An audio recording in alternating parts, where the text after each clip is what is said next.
Baiklah, video kali ini saya akan ceritakan pengalaman seram Doktor Gigi. Tunggu selepas ini.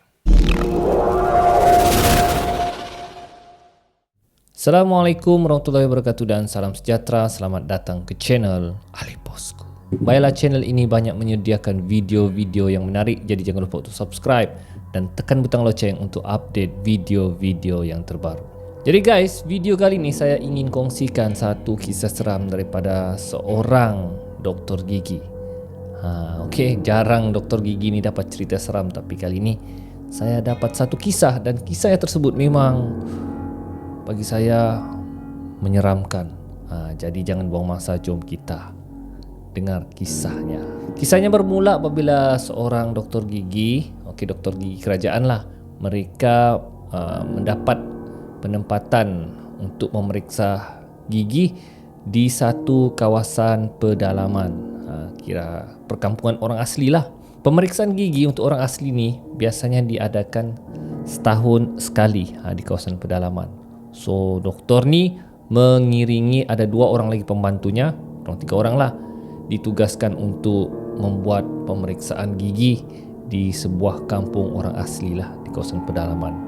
So untuk ke kawasan pedalaman tu mereka perlu naik perahu menyelusuri sungai. Jadi mereka sewalah perahu tu dan bawa barang-barang pergigian, kemudian menyelusuri sungai tersebut. Memang agak jauh lah, nama pun sudah pedalaman. Dijadikan cerita, mereka pun sampailah di perkampungan orang asli tersebut dan mereka disambut oleh Tok Batin yang merupakan ketua kampung dan beberapa orang lagi orang kampung sambut mereka lah di jeti sungai. Sampai di jeti sungai, ketua kampung pun mengalu-alukanlah doktor gigi ni dan 2 orang lerakan dia. Dan orang-orang kampung angkat barang-barang pergigian ni, bawa pergi klinik. Dan di klinik pergigian perkampungan orang asli ni, di belakang klinik pergigian dia ada sungai, sungai jernih, dan kampung orang asli ni memang jernih lah, sungai dia bersih, tidak terkacau lagi. Jadi sebelum keesokan pemeriksaan gigi, mereka pun berkemas lah, dan selepas berkemas mereka tidur awal lah sebelum melakukan aktiviti pemeriksaan gigi pada keesokan harinya. Jadi doktor ni pergilah dia ke belakang sungai untuk ambil uduk lah dan mandi sekali. Jadi semasa dia ambil uduk dan mandi tu, tiba-tiba dia nampak ada seorang perempuan tengah lalu sungai tu. Dan perempuan tu dia lihat sangat cantik. Rambut dia panjang lurus dan kulit dia putih melepak. Dan bila dia lalu sungai tu, doktor tu nampak lah, dan doktor tu macam terpikat dengan perempuan tersebut. Dan perempuan tu dia lihat doktor tu, dia senyum. Ui guys, sudah cantik memanglah dia akan terpikat. Jadi doktor tu macam terpesona lah, terpesona melihat kecantikan wanita tersebut. Dan wanita tersebut dia pergi dekat dengan doktor gigi tu, dan dia hadiahkan dia sekuntum bunga. Dan doktor tu terpakulah melihat perempuan tu datang ke arah dia, seolah-olah dia tidak percayalah. Dan dia ambil saja bunga tu dan dia, siapa ni kan dia? Siapa perempuan ni? Cantik betul. Senyuman itu hingga nampak gigi semua tu.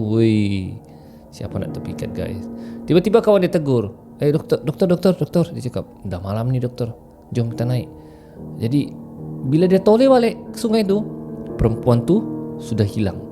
Jadi pun dia cakap, alamak, lupalah pula aku tanya nama dia.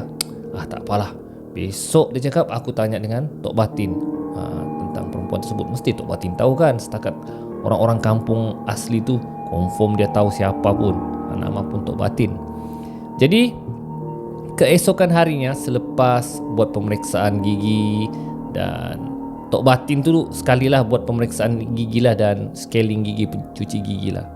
Jadi sampai selesai saja Tok Batin tu, doktor tu pun bertanyalah dengan Tok Batin. Dia cakap, Tok Batin kenalkah seorang perempuan? Dia cakap, tinggi dia lebih kurang macam bahu saya lah, rambut dia panjang, dan maghrib tu dia ada di sungai tu mandi. Tok kenal kah?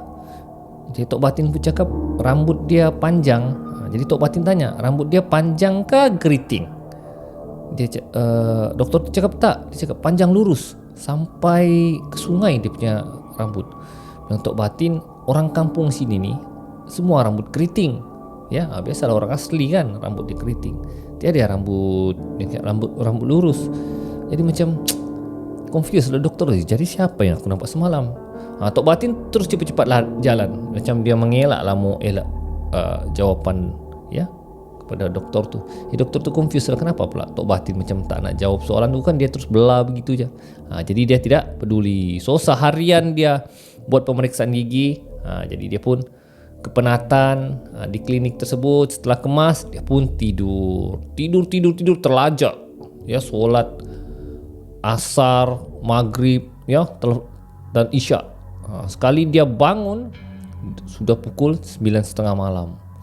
Dan dia terdengar orang berbual di luar klinik itulah. Dan bila dia cek, dia tengok Tok Batin tengah bercerita dengan 2 orang pembantunya itulah ya, pembantu pergigian tu.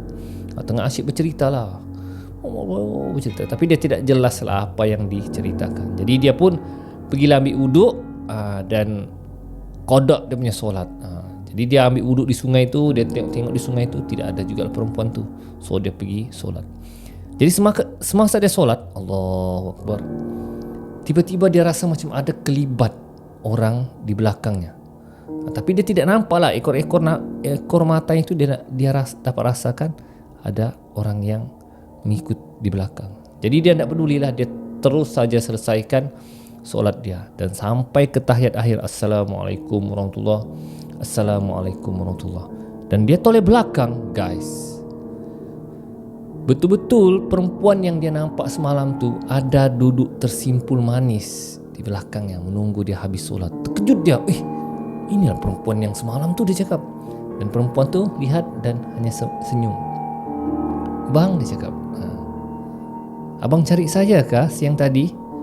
Jadi doktor ni macam terkunci mulut dia. Dia macam tergamam, macam tidak percaya perempuan tu datang ke klinik. Begitu ya doktor tu ya. Jadi perempuan tu cakap lagi, kalau abang cari saya, abang ikutlah saya, dia cakap. Kemudian dia pegang tangan doktor tu, dia bawa keluar. Doktor tu tak boleh buat apa-apa. Dia terkejut, dia ikut je perempuan tu. Ya, dia masih macam terpukau lah melihat kecantikan perempuan tersebut. Jadi dia ikut saja perempuan tu. Jadi dia pun yang inilah peluang aku. Dah lah aku bujang, dia cakapkan, inilah peluang untuk berkenalan dengan keluarga perempuan tu. Jadi dia ikut saja. Tapi perempuan tu bawa ke dalam hutan di belakang klinik tersebut. Doktor tu tidak membantah, dia ikut saja. Jadi sampai satu tempat, dibawa satu rumah kayu yang mewah besar. Wah, terkejutlah doktor, cakap, wah, ada pula rumah orang kampung asli ni besar ya dan mewah. Dan perempuan tu hidangkan dia makanan yang enak-enak. Jadi perempuan tu cakap, abang nak kahwin tak dengan saya? Doktor tu yang mengangguk, ya siapa tak setuju ya dapat jumpa perempuan cantik kemudian diajak lagi kahwin, guys. Memanglah. Kemudian perempuan tu cakap, boleh. Dia cakap, boleh, abang boleh kahwin dengan saya, tapi dengan satu syarat. Dia cakap, abang mesti hiris jari abang sedikit dan tuangkan darah ni di salah satu makanan di atas meja ni. Di situ ada macam ayam, ada nasi. Tuang titik darah ke dalam makanan. Kemudian doktor tu tanyalah, kenapa perlu letak darah di makanan ni? Kemudian perempuan tu cakap, itu sebagai tanda setuju abang mengawini saya. Jadi si doktor ni pun oleh kerana tidak sabar dia untuk kahwin dengan perempuan, dia buka pisau tu. Dia cuba hiris jari dia. Belum sempat dia hiris jari dia, tiba-tiba satu tombak lalu di depan mata si doktor tu dan terus tepat ke dada perempuan yang doktor suka tu lah, yang doktor tu suka. Cup, dadak tersusuk dadanya. Dan dia terkejut apabila perempuan tu tiba-tiba dia bertukar menjadi satu makhluk yang sangat mengerikan dan seram, ya. Tiba-tiba perempuan tu yang cantik tadi, tiba-tiba dia bertukar menjadi seperti seekor beruk yang besar 3 kali ganda daripada dia jumpa perempuan tersebut. Dia terkejut, Allahu Akbar. Dan rumah yang dia nampak tadi cantik tu tiba-tiba bertukar menjadi hutan tebal. Dan makanan-makanan yang dihidang tu dia lihat menjadi bangkai. Terkejut dia, Allahu Akbar, apa yang terjadi ni? Tiba-tiba di belakang ada Tok Batin dan beberapa kawannya pergi tarik si doktor ni bawa lari. Jadi doktor ni terkejut lah, dia blur. Apa yang berlaku? Siapa dia tu, Tok? Bawa lari doktor ni. Rakan dia 2 orang tu, pembantu itu bawa lari, dan Tok Batin sekali pun lari, ya.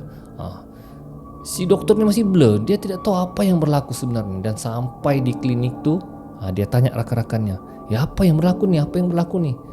Kemudian barulah Tok Ketua bagi tahu, kau sebenarnya hampir dibawa lari oleh hantu Jembalang. Hantu Jembalang ni kerja dia menculik orang, dan ia selalu bawa orang-orang ni untuk mengawini mereka. Dan kalau kau setuju mengawini mereka, maka kau akan tinggal di alam mereka buat selamanya. Nasib baik kami segera mengekori kau selepas solat tu, dan kami tahu ada sesuatu yang tidak baik berlaku dengan kau. Dan apa yang kau nampak tadi itu, perempuan cantik itu hanya jelmaan. Sebenarnya ia adalah jelmaan Jembalang hutan yang ingin menculik orang dan ingin kawin dengan orang biasa agar mereka dapat tinggal bersama-sama dalam alam mereka. Jadi selepas itu doktor tu trauma dengan kejadian tersebut. Dia tidak percaya dengan apa yang telah berlaku, dan dia ada rasa sedikit kecewa kerana rupa-rupanya perempuan tersebut hanya hayalan semata-mata, ya. Jadi Tok Ketua nasihatkan agar berhati-hatilah, Tok Batin nasihatkan. Jadi selepas tu si doktor ni pun dan rakan-rakannya pulanglah ke bandar, dan kenangan tersebut doktor tu tidak akan lupa buat selama-lamanya. Jadi guys, itulah dia kisah seram daripada kisah seram doktor gigi. Memang agak seram lah, dan bagi saya apa yang dia nampak tu memang itu adalah jelmaan jin, ya, jelmaan jin yang boleh menyerupai lah. Kena lagi dia menyerupai perempuan cantik, tewaslah doktor tu. Nasib baik dia tidak sempat buat perjanjian dengan hantu tersebut, jin tersebut. Jadi guys, setakat itu saja perkongsian kisah seram kita kali ini. InsyaAllah kita akan berjumpa lagi di video akan datang. Sekian daripada saya, Ali Bosku. Assalamualaikum.